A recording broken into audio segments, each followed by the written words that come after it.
वार्ता है। आप सभी जानते हैं कि 31 अगस्त को हिमाचल प्रदेश कांग्रेस पार्टी के प्रभारी और छत्तीसगढ़ के लोकप्रिय मुख्यमंत्री श्री भूपेश बघेल जी द्वारा और हमारे जो हिमाचल कांग्रेस के दूसरे प्रभारी हैं श्री राजीव शुक्ला जी, उनके द्वारा कांग्रेस पार्टी ने जो 10 गारंटी हिमाचल प्रदेश की जनता को दी है उसका अनावरण किया गया था। आज उसी कड़ी में पूरे प्रदेश के सभी ज़िलों के अंदर जो है कांग्रेस पार्टी के प्रवक्ताओं द्वारा इस 10 गारंटी के ऊपर जो है, इन बिंदुओं के ऊपर जो है विस्तार से आप लोगों के साथ चर्चा की जाएगी, ताकि जो कांग्रेस पार्टी की ये 10 गारंटी योजना है ये आम जनता तक आप लोग इसे पहुंचा सकें। आप सभी जानते हैं आज पूरे देश के अंदर बेरोज़गारी, महंगाई, अराजकता इसका आलम है और इसी के चलते जो है हिमाचल प्रदेश कांग्रेस कमेटी ने ये वर्कआउट किया कि किस तरह से जो है हिमाचल प्रदेश की जनता को इन सभी समस्याओं से जो है निजात वो लोग दिला सकते हैं। आप सभी जानते हैं ये चुनावी वर्ष है और 1-1.5 महीने के बाद हिमाचल प्रदेश के अंदर चुनाव होने को है, तो इसी के चलते जो है ये 10 गारंटी कार्यक्रम जो है कांग्रेस पार्टी ने लॉन्च किया।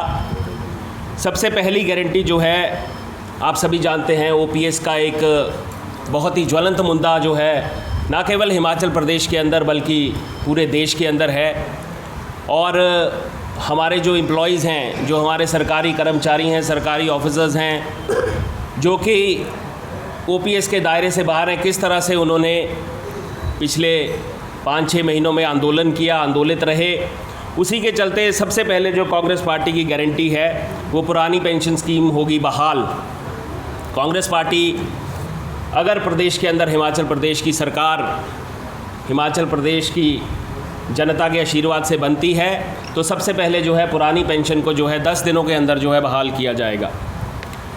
इसके अलावा दूसरी गारंटी महिलाओं को सशक्त करने के लिए 18 से 65 वर्ष की महिला को हर महीने जो है 1500 रुपये का मासिक भत्ता जो है वो दिया जाएगा।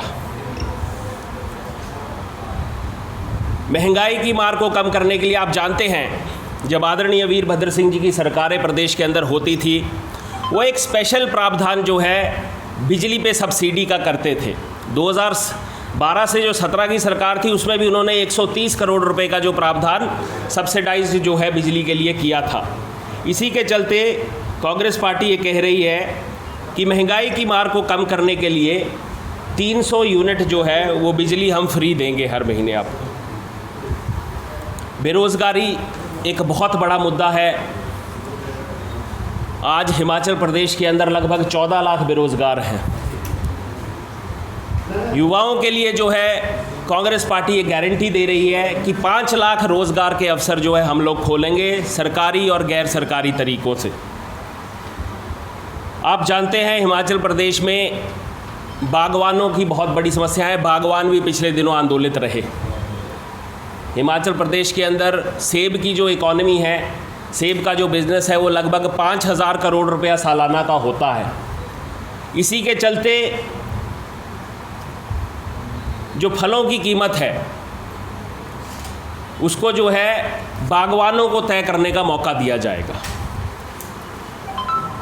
युवाओं के लिए 680 करोड़ रुपए का स्टार्टअप फंड प्रति विधानसभा क्षेत्र में 10-10 करोड़ रुपए मुहैया कराए जाएंगे ताकि युवाओं को जो है अपने स्टार्टअप के लिए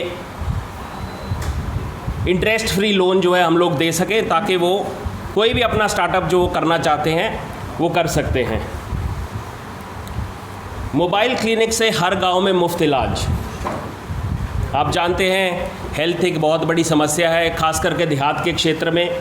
तो इस तरह से हमने प्रावधान किया है कि एक मोबाइल क्लिनिक के द्वारा जो है हर गांव में मुफ्त इलाज किया जाएगा। शिक्षा को सुदृढ़ करने के लिए कांग्रेस पार्टी ने हर विधानसभा क्षेत्र के अंदर 4 अंग्रेज़ी मीडियम स्कूल खोलने का फैसला लिया है। आप सभी जानते हैं आज बहुत से लोग ऐसे हैं जो अपने बच्चों को इंग्लिश मीडियम में पढ़ाना चाहते हैं, तो इसी के चलते अगर सरकार आपको ये सुविधा दे तो आपको और आसानी होगी इसमें।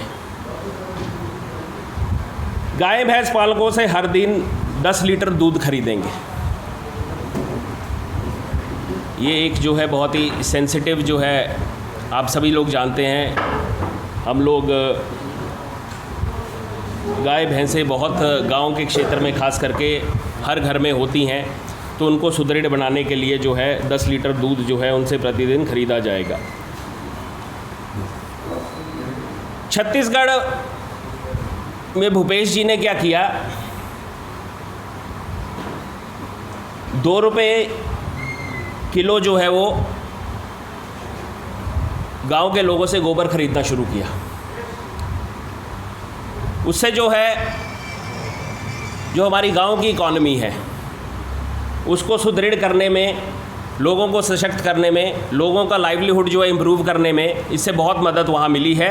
और इसी तर्ज पे हिमाचल प्रदेश के अंदर भी हम ये गारंटी लोगों को दे रहे हैं कि जिस समय हिमाचल प्रदेश के अंदर कांग्रेस की सरकार बनेगी, 2 रुपये किलो जो है उनसे गोबर खरीदा जाएगा। इसके अलावा आप जानते हैं महंगाई का क्या आलम आज पूरे देश के अंदर है। आज ड्राइविंग लाइसेंस की फ़ीस जो है लगभग 5,000 रुपये हो गई है। सीमेंट की बोरी, हिमाचल प्रदेश के अंदर हम लोग सीमेंट बनाते हैं और यहीं 450 रुपये से लेकर 500 रुपये की बोरी हम लोग सीमेंट की बेच रहे हैं। लोहा जो है, सरिया जो है लगभग 9,000 रुपये क्विंटल हो गया। ट्रकों की टायरों की जोड़ी लगभग 50,000 रुपये की हो गई।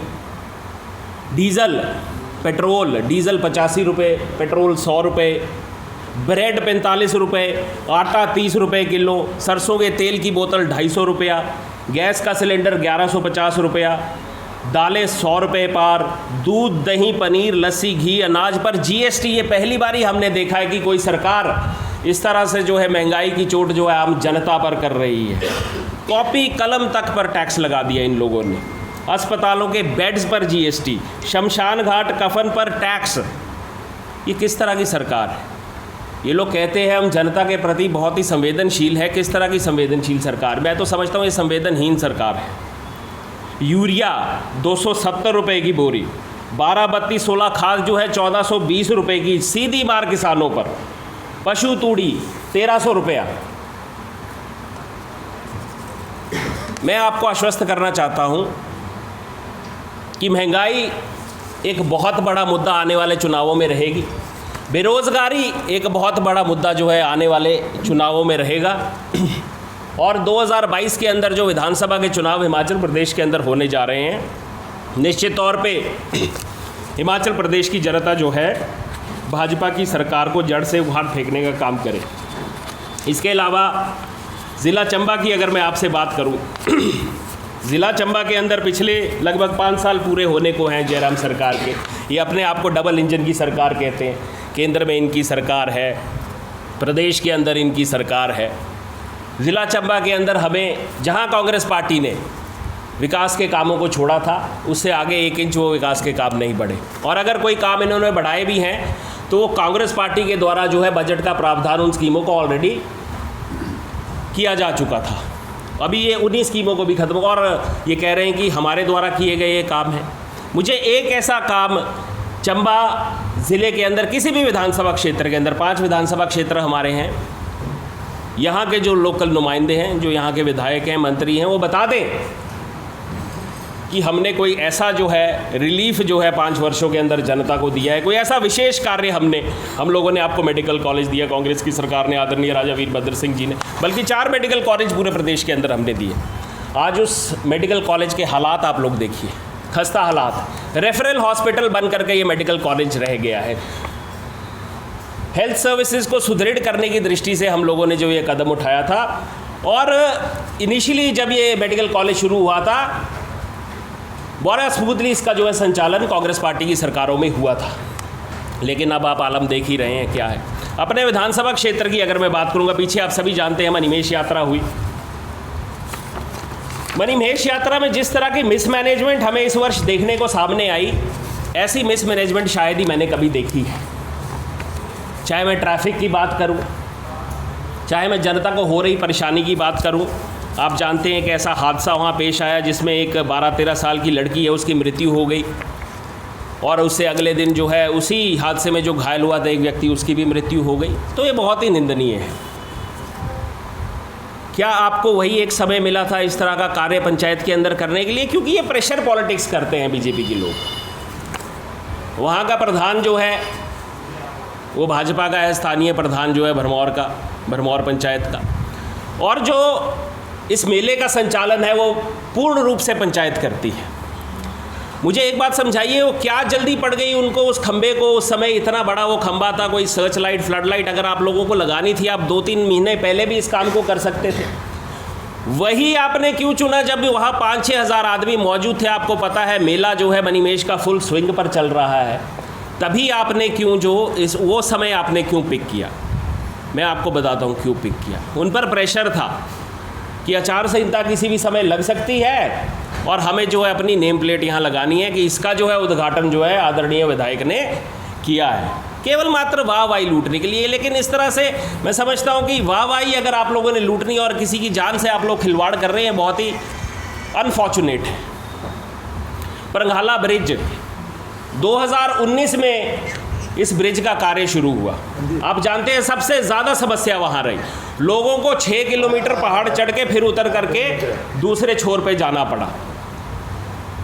वहाँ इतना स्लाइड होता है परंगाला नाला में, लेकिन इन लोगों से 3 वर्षों में स्लाइड ठीक नहीं हुआ। वो भी उन्होंने मेले का समय ही पिक किया उस पुल को बनाने के लिए भी, और जब वो पुल बन करके तैयार हुआ रात को 8 बजे अधूरे पुल का उद्घाटन इन लोगों ने किया। इसी तरह से हर काम में लीपा पोती ये लोग कर रहे हैं। चाहे मैं भरमौर के कॉलेज की बात करूं, चाहे मैं कॉलेज के अस्पताल की बात करूं, ये चाह रहे हैं किसी न किसी तरीके हम इन स्कीमों का फीता काट दें। हमारे विधायक साहब चीख चीख के कहते हैं कि भरमौर का कॉलेज मैंने दिया, भरमौर का अस्पताल मैंने दिया। मैं आप लोगों को ये स्पष्ट कर देना चाहता हूँ कि पिछली मर्तबा जब 2012 से 17 में कांग्रेस की सरकार थी, आदरणीय हमारे ठाकुर सिंह भरमौरी जी वन मंत्री थे उस समय पे, और राजा वीरभद्र सिंह जी हमारे मुख्यमंत्री थे। उस कॉलेज की बिल्डिंग के लिए और उस अस्पताल की बिल्डिंग के लिए बजट का प्रावधान भी इन्होंने किया, DPRs भी इन्होंने बनाई, और जो है उसका फाउंडेशन स्टोन और वो काम भी इन्होंने शुरू करवाया है।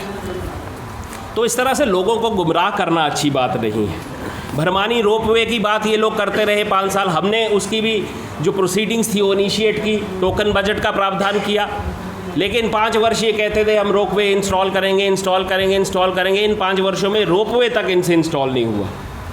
PMGSY के जितने रोड्स ये लोग चीख चीख के कहते हैं कि हमने दिए हैं, मैंने उनका बजट का प्रावधान कराया, भाजपा की सरकार ने, जयराम ठाकुर ने उन रोडों को बनाया। ये सभी जो सड़कें आज ये कह रहे हैं कि हमने बनाई है PMGSY की, 2017 में हम लोगों ने इसका जो है विधिवत जो है बजट का प्रावधान करके इनका शिलान्यास हम लोग ऑलरेडी कर चुके थे।